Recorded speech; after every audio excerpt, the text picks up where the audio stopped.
The coordinator of Inter-American Affairs presents São Paulo, the fastest growing city in the world.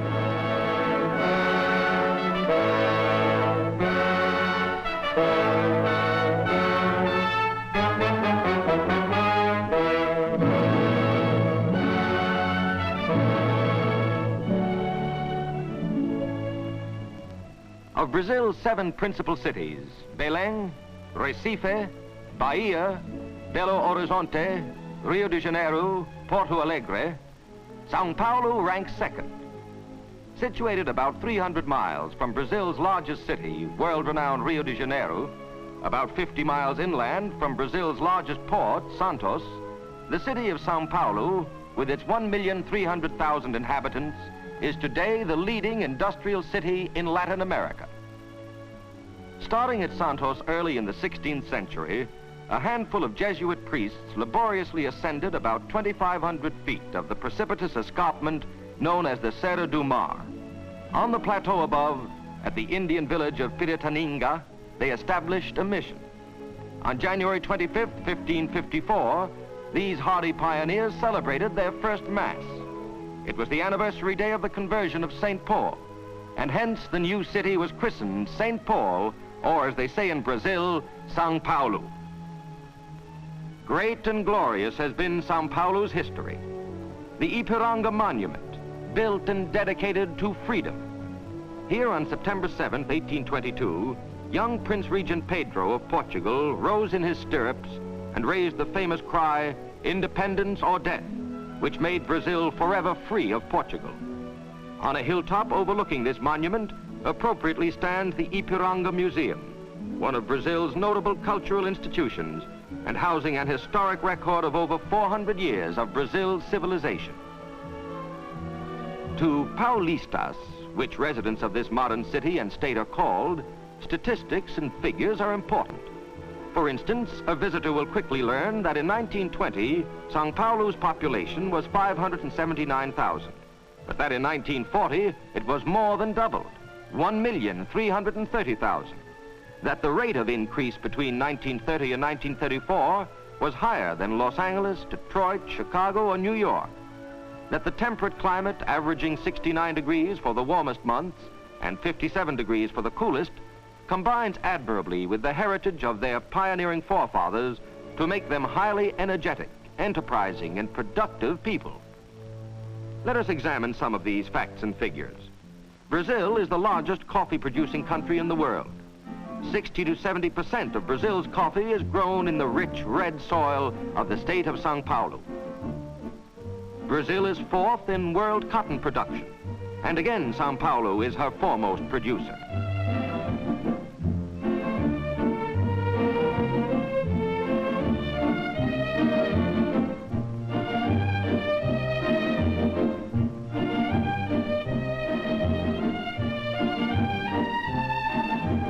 But unlike some of the larger American industrial cities, industry in São Paulo is diversified. The list is long. A modern wire and cable factory employing 2,500 people.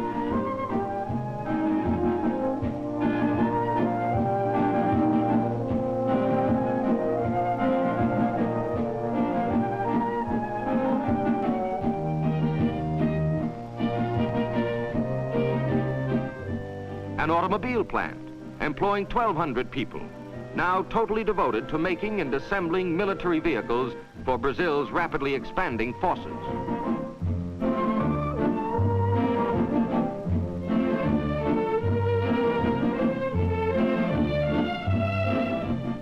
A tire factory employing 1,350 people.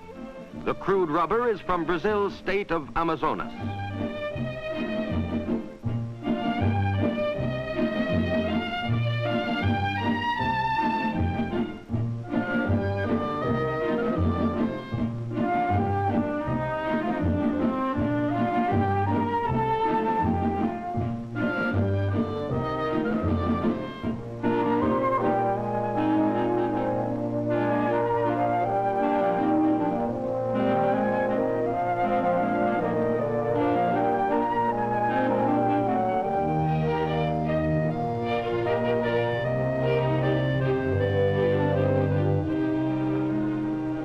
a surgical supplies factory.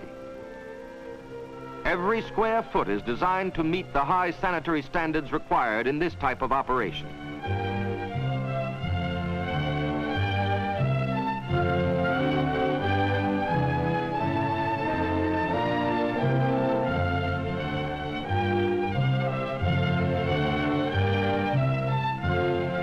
A shell casings plant.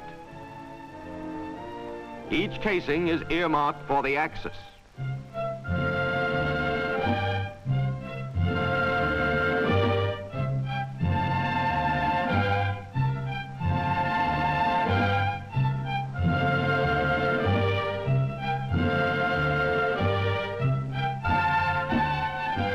Nitroquímica of Brazil, employing 5,000 people, working round the clock, 7 days a week, producing dynamite, gun cotton, and other explosives.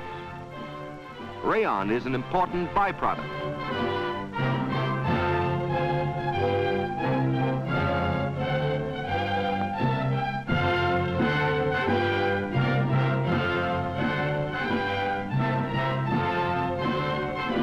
Pharmaceutical and biological products. This factory employs 1,500 people. The war has imposed heavy responsibilities on Brazilian industry. The Paulista has not been found wanting. To turn the wheels of his expanding industries, he has sought and found additional inexpensive hydroelectric power. This was no simple problem. Rain falling on the São Paulo plateau forms rivers which flow toward the interior away from the coast. A daring engineering plan evolved. Why not harness these rivers, stem their flow, back the waters to the rim of the plateau, and then send them rushing down the steep escarpment of the Cerro do Mar to a hydroelectric plant below? The plan for this great engineering feat was transferred to blueprints, and soon there rose huge dams to stem the flow of the rivers. Soon large pumping stations were reversing their normal course.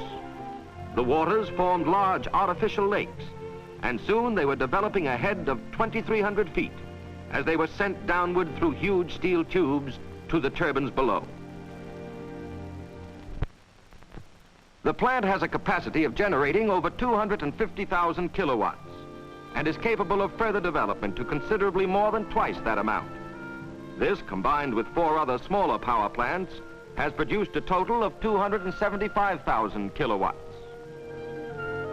The São Paulo businessman is not only an enterprising manufacturer and creator, he is also a top-flight salesman. Here on these spacious, attractive grounds, over 400 firms annually display their wares.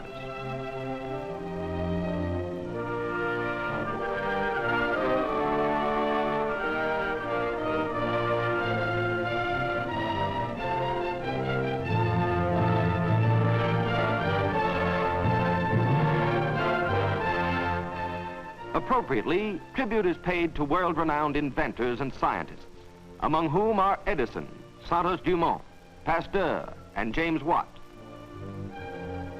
But proud as the Paulista is of his industrial achievements, he hasn't overlooked the other factors required in giving expression to a rich, full life. He has erected beautiful houses of worship.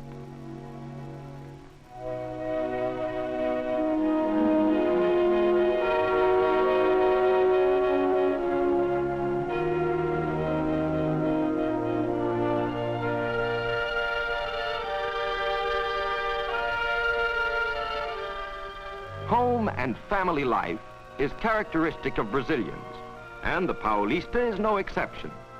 This residential district is typical.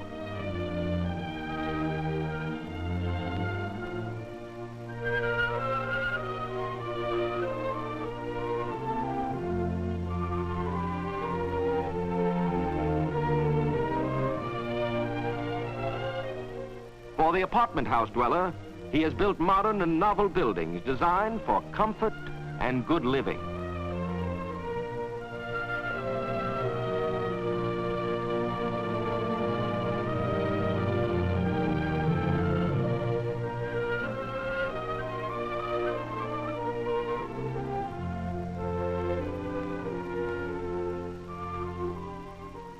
His schools and universities are progressive and numerous.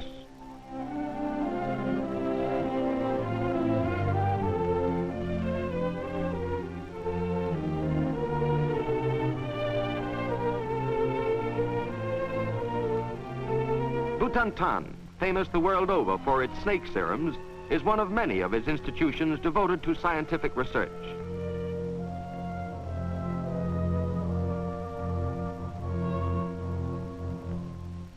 He has produced preeminent educators like Dr. Vital Brazil, one of the founders of Butantan, and Dr. Jorge Americano, rector of São Paulo University and president of the Brazilian United States Cultural Institute.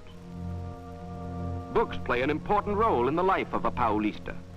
This is the 20-storied municipal library. One of the reading rooms, air-conditioned and properly lighted. The Paulista is an avid soccer football fan. To see his favorite game, he has built a magnificent stadium, seating 80,000 rooters.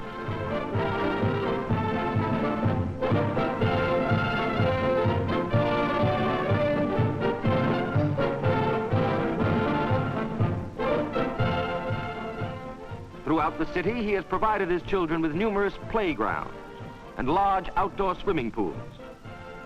All activities are supervised by teachers and attendants.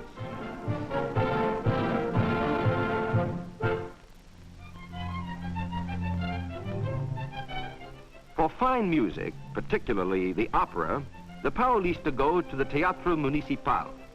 For a Hollywood movie, to the Ipiranga Theater or scores of other picture palaces. For a night out, he may go to an intimate club like this one and dance his favorite samba.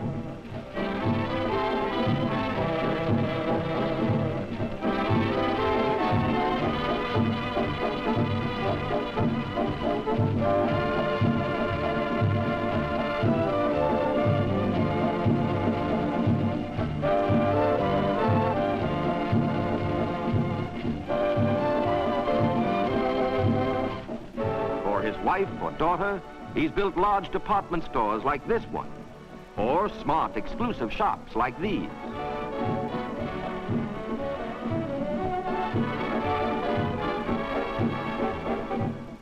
During vacation seasons, he may take his family by train to a seashore or mountain resort, or to Rio for carnival. If he chooses, he may go by air, over one of the 3 busy airlines serving the city, or by automobile over a 4-lane highway. Yes, bigger and better and more is the slogan of the Paulista, as from day to day he continues to change the skyline of his city.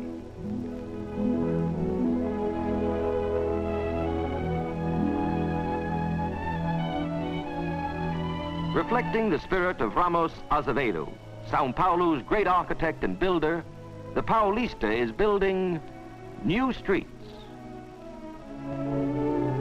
new viaducts, tunnels, avenues, business buildings, apartments and hotels, hospitals, combining the old and the new, tradition and enterprise.